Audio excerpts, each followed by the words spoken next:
Good evening, all of you. On the request of my students and some of my friends, I'm doing an overview, that is a review. We can say that it is a review of this advanced accounting subject because those people they are having this advanced accounting subject for the examination. So for the examination point of view, they requested me to do a video class whereby they can able to see and they can able to understand.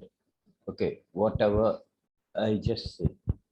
I think that I'm not so perfect, but I'll try my level best to explain all the contents of this advanced accounting as a review.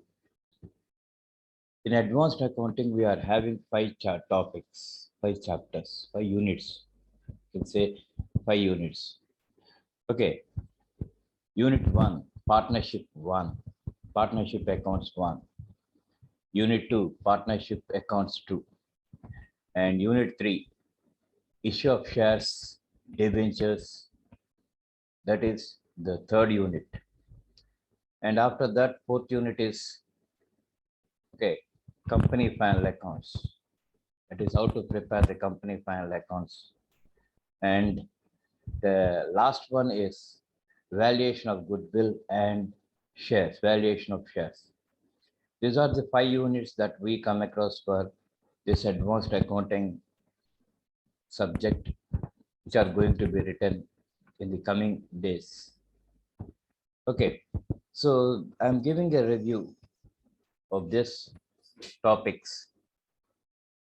Okay, Indian Partnership Act of 1932. According to Section 4 of Indian Partnership Act of 1932, partnership business is nothing but an association of two or more persons agreeing to share profits and losses in agreed proportions and carry on business by all or any one of them acting for all. This is the definition.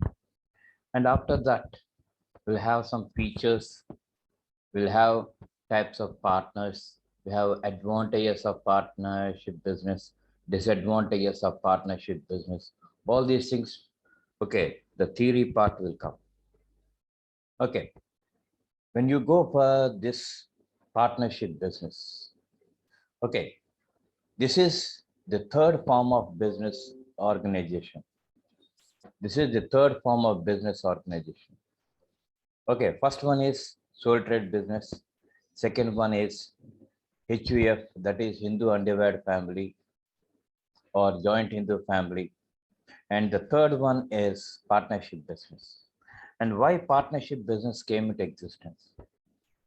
Partnership business came into existence taking into account the disadvantages that we come across in sole trade business.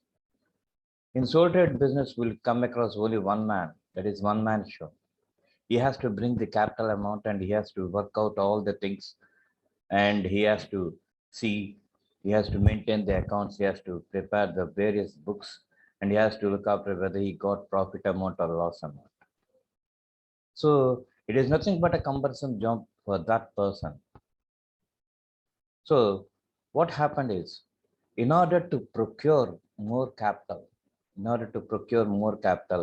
and in order to do business on large scale, then this partnership, sole trade business is unable to carry on that. So partnership business came into existence. In this partnership business, we'll come across two persons. Okay, we'll come across two persons, association of two persons. And these two persons, they are two or more persons, not two persons, minimum two persons. And more than two, you can. And what is the maximum limit of partners in a partnership business? When you go for banking companies, when you go for banking activities, banking business, okay, the maximum number is 10. Up to 10 persons only you have to allow in the partnership business. And for other businesses, the maximum number is 20. And there should be minimum two persons in a partnership business. And these people, what they will do is they'll agree to share the profits and losses in agreed proportions. Okay, they'll, whatever it may be, the profits or losses that they are going to get, they will agree to share the profits or losses in agreed proportions. And regarding the business, who is going to take the business? The business should be carried on by all. All the partners are responsible to carry on the business. Or any one of them acting for all. Okay, here in partnership business, the relationship that we come across between partners is principal agent relationship. It is not debtor creditor relationship. It is principal agent relationship. That is, a partner is a principal as well as is an agent. Like that, all the partners, they are principals as well as the agents to other partners. So you will come across, okay, principal agent relationship in partnership business. Okay, after this, how many types of partnership businesses are we'll come across? We'll come across two types of partnership businesses: general partnership business and limited partnership business. What is limited partnership business? Before going to general partnership business, let us discuss about the limited partnership business. Limited partnership business, everything is limited. Everything is limited. Right from the beginning to the end, you will come across limit, limit, limit, limit. Okay, we have to do the business up to this extent, and we have to keep this many persons as partners. We have to keep this much amount as capital. We have to purchase this many number of assets.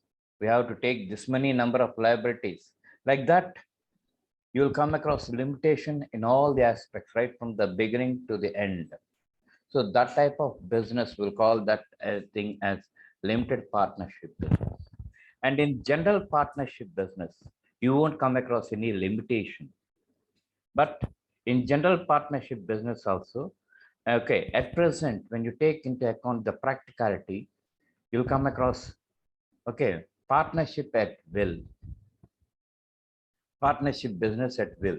That is, whenever the partners, when they decide not to continue this partners, according to whims and fancies of the partners, the business will continue or it will come to an end.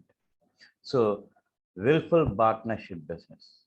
And at present, we are going for this willful partnership business only. So like this, you'll come across the partnership business. And whatever it may be the nature of business, whatever it may be the nature of business, when all the partners, when they want to carry on that business, they'll come forward and they will associate and they will carry on the business. And before going to partnership business, before starting into partnership business, all the partners, they have to prepare an agreement, and we'll call that agreement as partnership agreement. And it is also known as partnership deed or articles of partnership. So whatever it may be, the partnership deed or articles of partnership, okay, all the partners are responsible to sign on that. All the partners are responsible to sign on that. Like this, you will come across the theory part, okay, of some people. Of course, we are having some other features, okay, different types of partners, advantages of partnership business, disadvantages of partnership business, all the things will come across. And today's class, we are not going to deal all those things. We are taking into account the accounting part in a partnership business. When we go for the accounting part, okay, the first and foremost is, okay, capital accounts, how the capitals are to be maintained. That is, in a partnership business, okay, in a partnership business, the capitals are maintained in two ways: fixed capital and fluctuating capital. So what is this fixed capital, sir? Fixed capital is that capital which is fixed in nature, right from the beginning to ending. when you take into account a financial year, okay, whatever it may be, the capital that we come across in the beginning, the same amount you will come across at the end of the financial year. So it won't have any changes.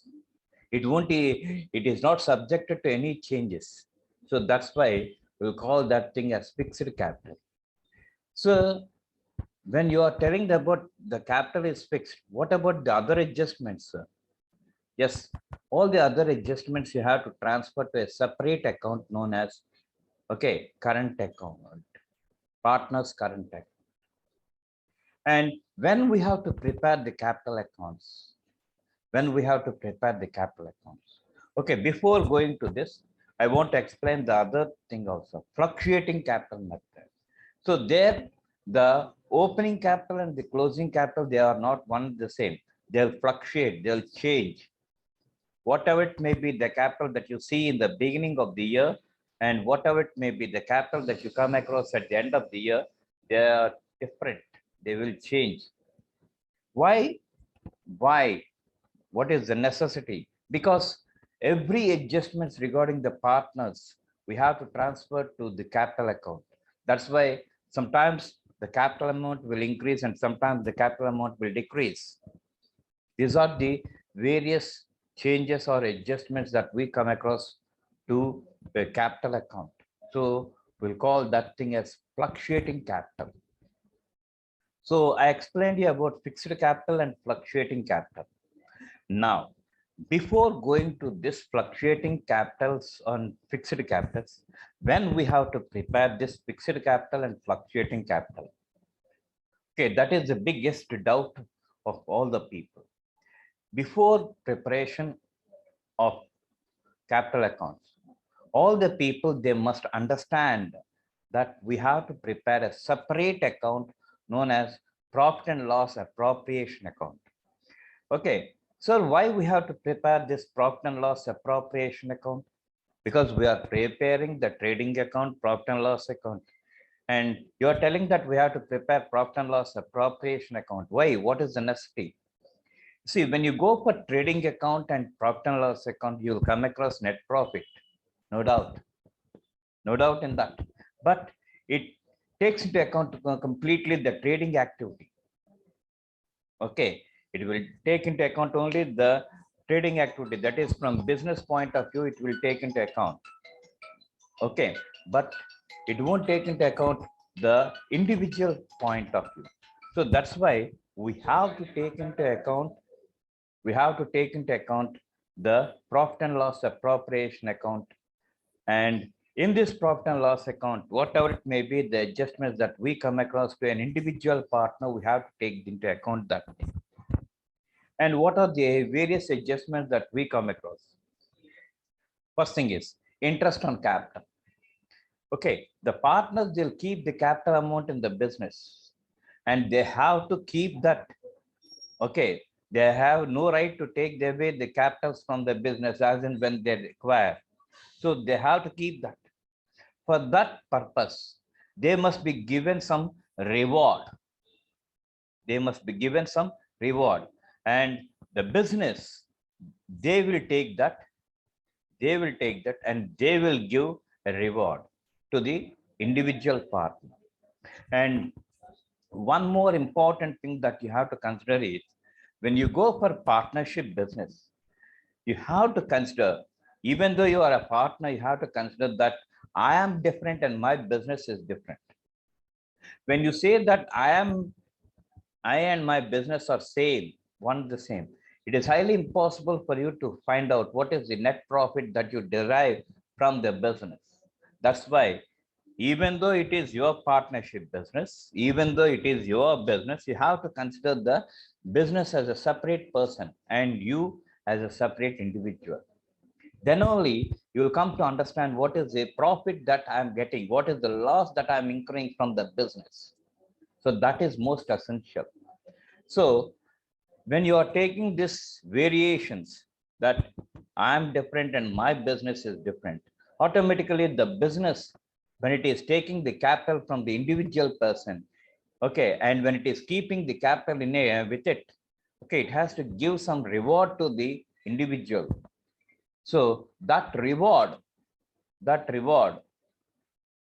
business will give in the form of interest, and that thing will call that thing as interest on capital.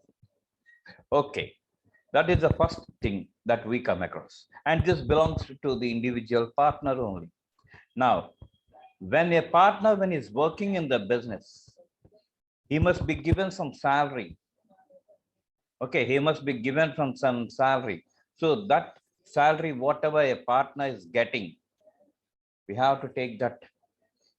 Similarly, okay, whenever any partner, when he's involved in selling activity, he must be given some commission because he is looking after the sales. So commission given to an individual. Okay, that is another this thing. And apart from those things, okay, we'll come across drawings. So what are drawings? Whatever it may be the money and whatever it may be the goods, whatever it may be that he is taking from the business, we have to consider that as drawings. And when the individual person, when he is taking from the business for his personal purpose, that amount we have to deduct from the capital amount, because he is using that for his personal purpose. When he is using that for his personal purpose, we have to consider that as drawings, whether he may take in the form of cash or in the form of kind, whatever it may be, you have to take that. And when the individual partner, when he's taking some money or goods, he has to return that back to the business, because we are considering the business as a separate individual person. And that amount or whatever it may be, the goods or whatever it may be, the value of the goods, whatever it may be, he must return that in a specified period of time. When he won't return that, okay, automatically what the business will do is it will charge some interest. Okay, that interest, it belongs to the individual only, but not to the business. So we have to consider this interest on drawings. And one more thing that you have to remember is, when you're going for interest on drawings, you have to satisfy three conditions. So we have to see, first condition is whether the partner is taking at the beginning of every month continuously throughout the year, he has to pay an interest of 5.5 months interest, irrespective of the rate of interest. That is first condition. Second condition is, okay, whenever any partner, when he is taking the money, okay, from the business every month throughout the year, okay, then he has to pay 6.5 months interest, irrespective of the rate of interest. Suppose if it is not mentioned in the, okay, agreement, whatever it may be, okay, then he has to pay 6 months interest back to the business. So this interest on drawings, it is an income to the business, whereas interest on capital is a loss to the business. Similarly, salaries given to a partner, commission given to a partner, all these things are nothing but the losses. So they will be shown on the left-hand side. And interest on drawings, you have to show that on the right-hand side, that is credit side. And some more things are loan given by a partner to the business. When a person, when he, in addition to the capital amount, when he gives some amount as loan to the business, it is the duty of the business to pay the interest amount back, interest amount to the individual partner. So that thing, okay, it is nothing but a loss to the business. So it will show that on the debit side. Suppose if the business gives loans to a partner, then it is nothing but an income to the partnership business. So that's why that amount you have to show that on the right hand side or credit side. So these are the various adjustments that we come across, and we cannot show them in profit and loss account because trading account and profit and loss, they relates to the trading activity, not the individual activity. That's why we have to show separately this profit and loss appropriation account. Thereby, okay, what will happen, sir? We'll come to know the actual profit.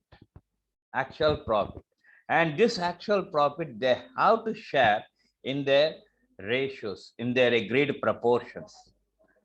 Okay, whatever it may be, the proportions that they fix, okay, they have to share that. And in some cases, in some partnership businesses, you won't come across this ratio, that is proportions. In that case, how their partners will share. For that also, there are two alternatives, either in the capital ratios or equally. Okay, you have to share either equally or in capital ratios. So that is the thing that we'll come across regarding profit and loss appropriation account. And after that, we have to prepare the capital accounts of partners. And here we have to see that whether they are adopting the fixed capital method or fluctuating method. What type of method they are adopting. And according to the method, whatever they are adopting, you have to prepare the capital account. If the partners, if they are adopting fixed capital, you have to follow fixed capital method. That is, whatever it may be, the beginning capital you have to show, and whatever it may be, the ending, the same amount you have to show. And whatever it may be, the adjustments that we come across regarding a partner, you have to transfer to a separate account known as partnership current account, partner's current account. So there you will come across two, capital account as well as current account. And when you go for current accounts, one thing you have to keep in mind is when the current account, when it is showing credit balance, that is balance brought down on the credit side by balance brought down on the credit side, then it is now nothing but credit balance. Yeah, you should not take into account the carried down balance. You have to take into account the brought down balance. And if it is appearing on the credit side, the same amount you have to show that on the liability side of the balance sheet. This thing you have to observe. Don't forget this. Whenever you come across a credit balance, it must be shown on the liability side of the balance sheet. And whenever you come across a debit balance, that is brought down balance, to balance brought down on the debit side, the same amount you have to show that on the asset side. Like this, you have to prepare the current accounts. And when you go for fluctuating capitals, okay, there won't be any problem. You will take into account the opening capital and every adjustments you will transfer to that capital account, and automatically you are going to derive the closing capital. That capital amount directly will show that on the liability side of the balance sheet of partnership business.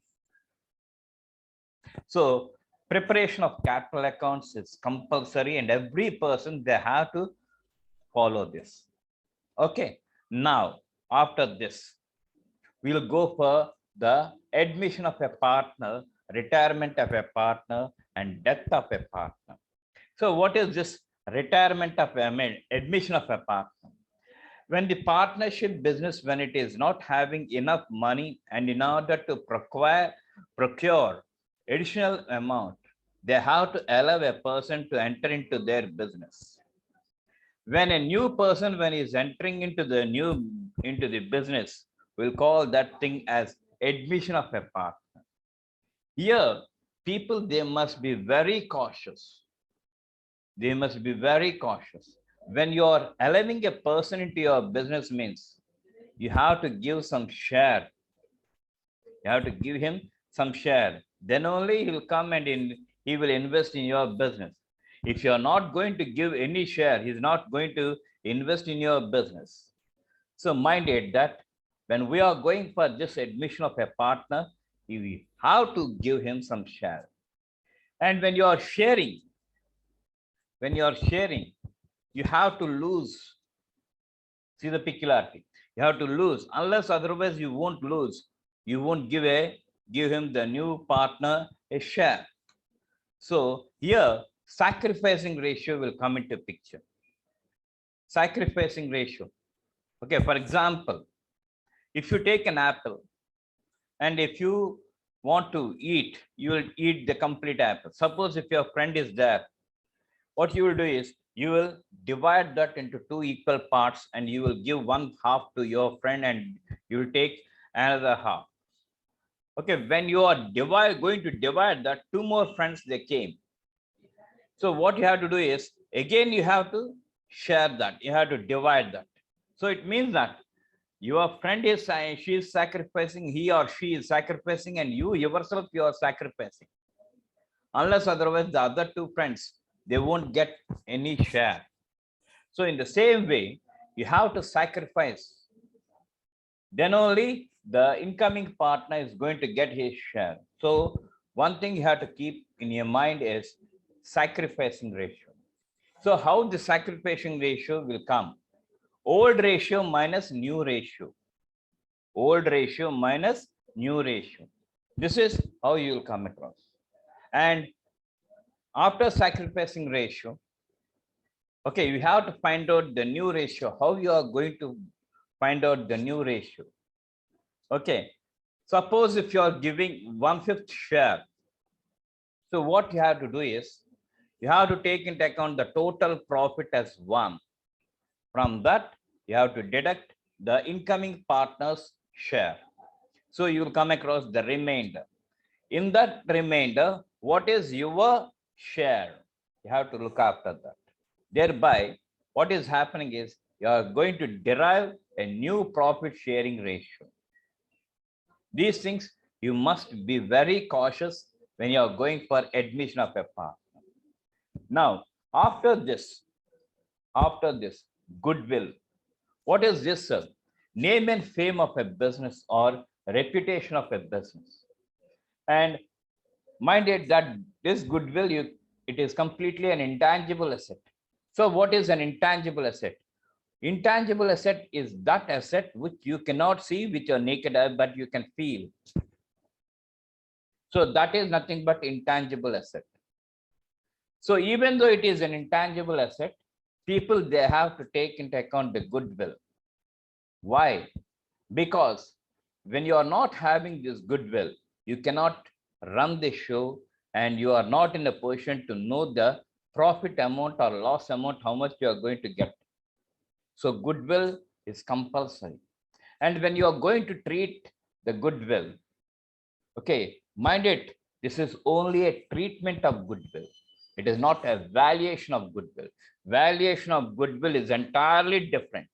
This is only a treatment of a goodwill. When you are going for treatment of a goodwill, there are 3 methods. There are 3 methods. Okay, what are they? Premium method. Premium method. Second, revaluation method. And third one is memorandum revaluation method. So what is this premium method? When the incoming partner, along with his capital amount, when he's bringing some amount into the business, okay, as goodwill, okay, then again here 2 cases will come. When he brings some amount in additionally to his capital amount, and when you want to keep the goodwill in the business, when you want to keep the amount in the business, then we'll call that thing as premium method. In that case, the existing partners, what they will do is they'll divide the goodwill,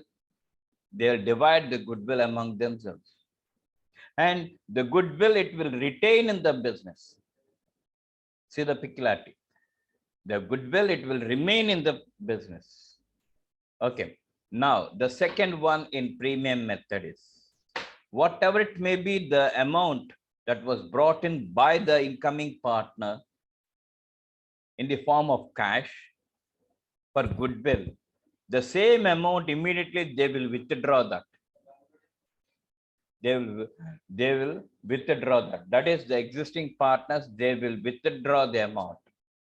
In that case, whatever it may be the goodwill amount brought in by the incoming partner, they must be shared among the partners, and immediately they have to take the amounts from the business. That is written off. These two things you'll come across in premium method. And after that, revaluation method. So what is this revaluation method? The incoming partner, instead of bringing additional amount in the form of goodwill, what he will do is he will create and he will raise some amount for goodwill. And that goodwill, whatever he raises, it will be distributed by the old partners. Okay, here you have to observe is the incoming partner, he won't bring even 1 rupee in the form of cash for goodwill. He will create that or he will raise that. Whenever he create or whenever he raises, the same amount the existing partners, they will distribute among themselves. So that is nothing but revaluation method. And the third method is memorandum revaluation method. Okay, memorandum revaluation method. Under this memorandum revaluation method, the incoming partner, he will raise some amount as goodwill, and that goodwill, it will be completely written off by the partners. It will be completely written off by the partners. So that is nothing but memorandum revaluation method. Now, sir, you are telling about the different types. Okay, why don't you give us the journal entries to show them? Yes. When you go for goodwill, first we are going for premium method. When the new partner, when the incoming partner, when you bring some additional amount in the form of cash into the business, cash account that are to incoming partners account, capital account and goodwill account. Like that, we have to pass a journal entry. And after that, goodwill account that are to old partners capital accounts. This is in case of first one. In case of second one, same cash account debtor, goodwill account debtor to who, not okay. Cash account debtor to new partners capital account to goodwill account. Okay, fine. After that, goodwill account debtor to old partners capital account. Then, okay, old partners capital account debtor to cash account. That is, they are withdrawing that.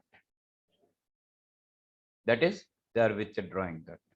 So these are the entries that you will come across in premium method. Now coming to revaluation method, goodwill account debtor to old partners capital account. That's all. And here in revaluation method, one thing you have to remain is the incoming partner, he will create or he will raise, but he won't bring even 1 rupee in the form of goodwill. So goodwill account debtor to old partners capital account. That is the general entry. And when we go for memorandum revaluation method, goodwill account debtor to old partners capital account and all partners capital account, including the incoming partner,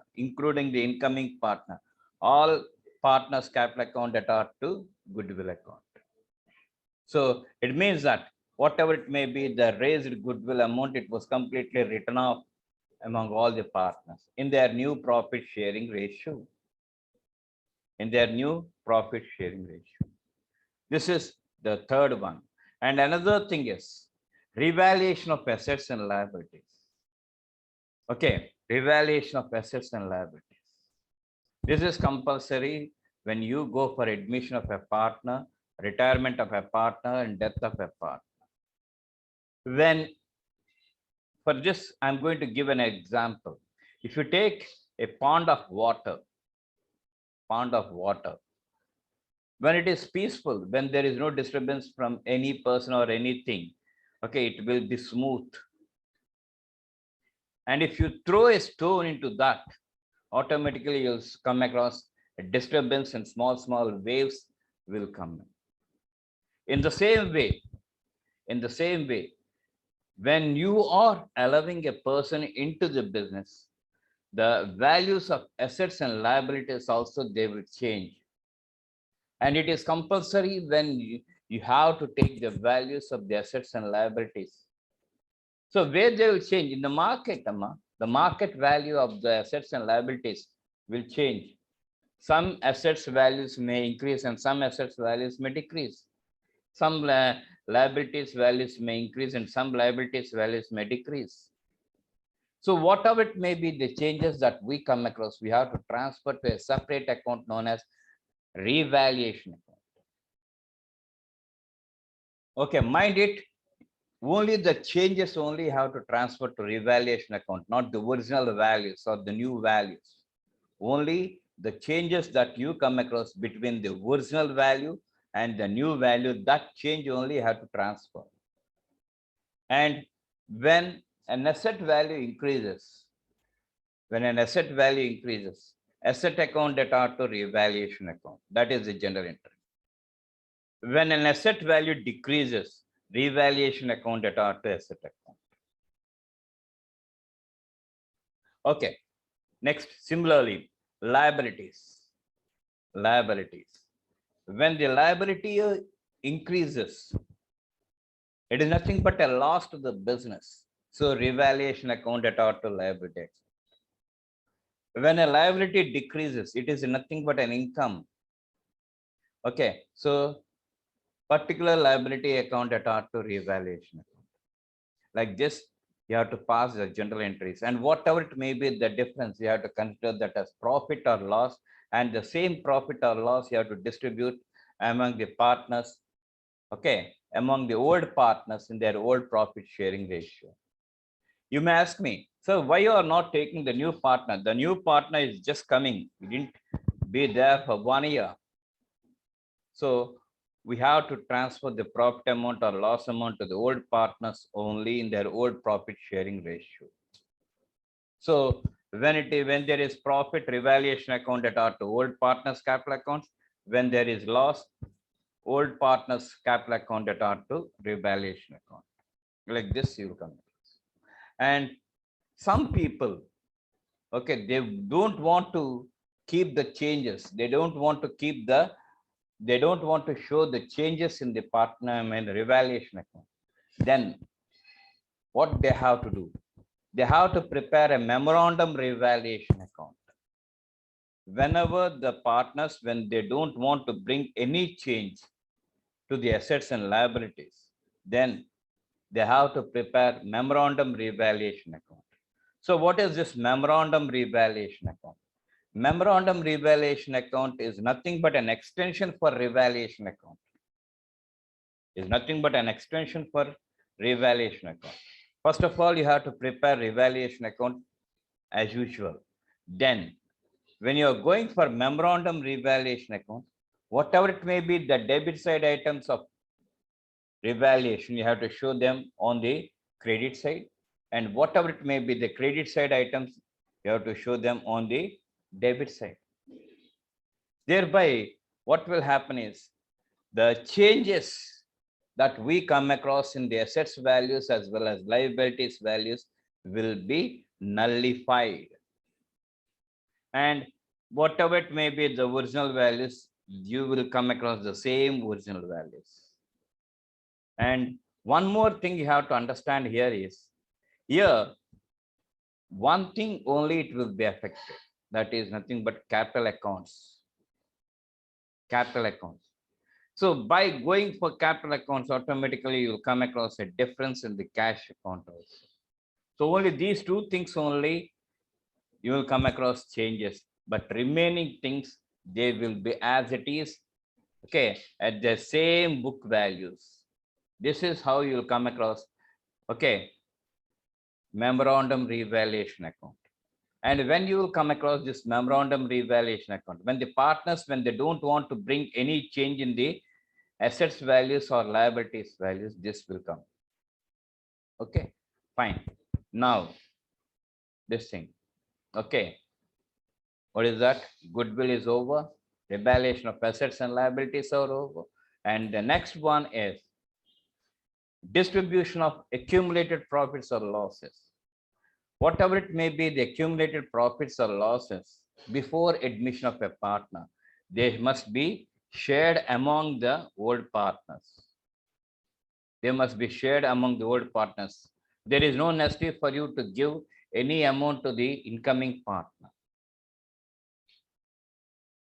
Okay, whether you come across accumulated profits or losses, whatever it may be, you must share that among the old partners in their old profit sharing ratio. So what is the entry? Okay, general reserve account data, reserve fund account data, profit and loss account data to old partners capital accounts. If you come across accumulated profits, if you come across accumulated losses, reverse the entry. It is old partners capital account data to profit and loss account. This thing, after that, according to incoming partners share, we have to adjust the capitals of the old partners. When you are adjusting the old partners capital accounts according to the incoming partners capital, okay, whatever it may be, have to do that. Whatever it may be, the excess amount that we come across, we have to transfer that to capital account, I mean cash account, or to the current account. Sometimes you are supposed to transfer that to cash account. Sometimes you are supposed to transfer that to current account. And this thing, okay, regarding the adjustments, regarding the adjustment according to the incoming partner, that is old partners, this thing, capital amount, they must be adjusted according to the incoming partners. Okay, sometimes the partners has to bring some cash into the business, and sometimes the business has to pay to the individual partners. Whatever it may be, they must be transferred to cash account or current accounts. This is the next aspect that we come across in admission of a partner. Mind it, when you are going for admission of a partner, okay, when you are going for admission of a partner, compulsory, you have to give working notes. You have to give working notes, not only for admission of a partner, right from capital accounts onwards, compulsory you have to show workings. Suppose if you won't show workings, working notes, then the examiners, the valuers, they may think that you have copied from some other person. If you show the working notes, then he can really recognize, and he can recognize that you are having some stuff in your brain. So working notes should be there. Okay, it is not like that of first semester. It's not like that of first semester.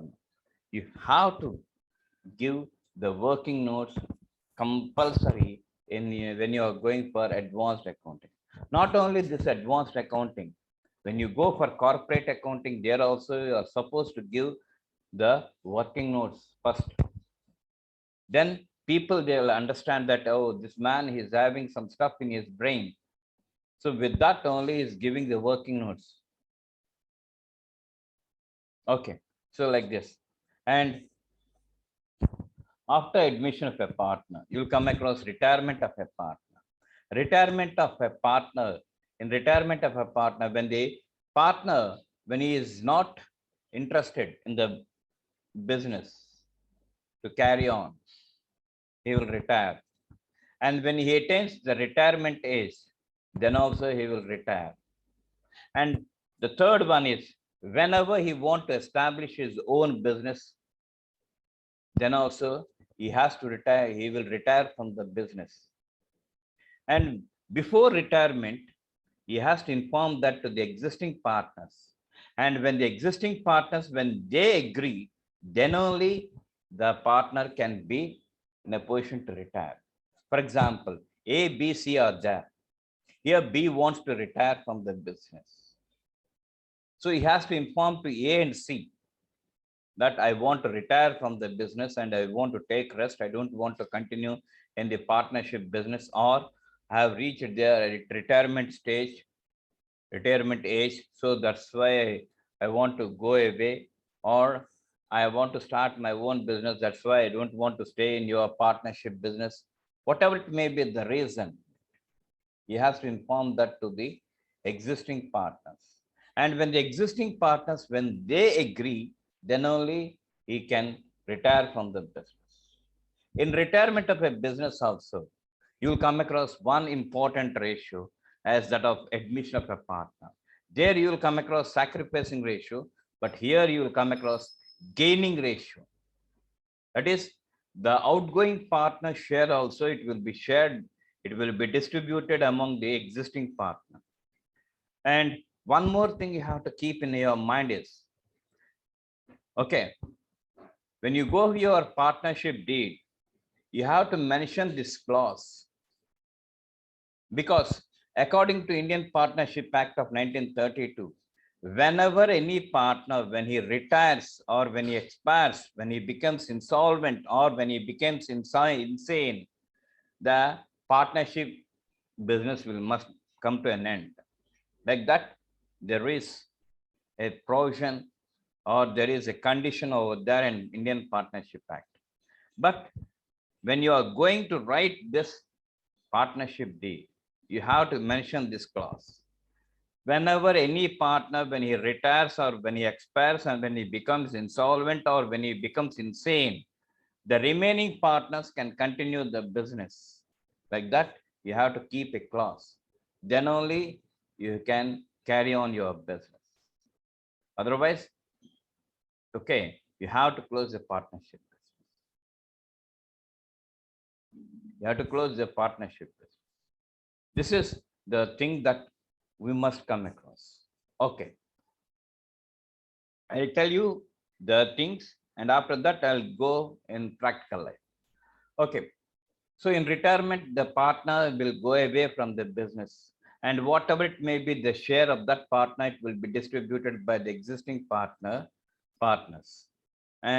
Okay. And the existing partners, they will gain. So that ratio, will call that thing as gaining ratio. And how we have to calculate the gaining ratio?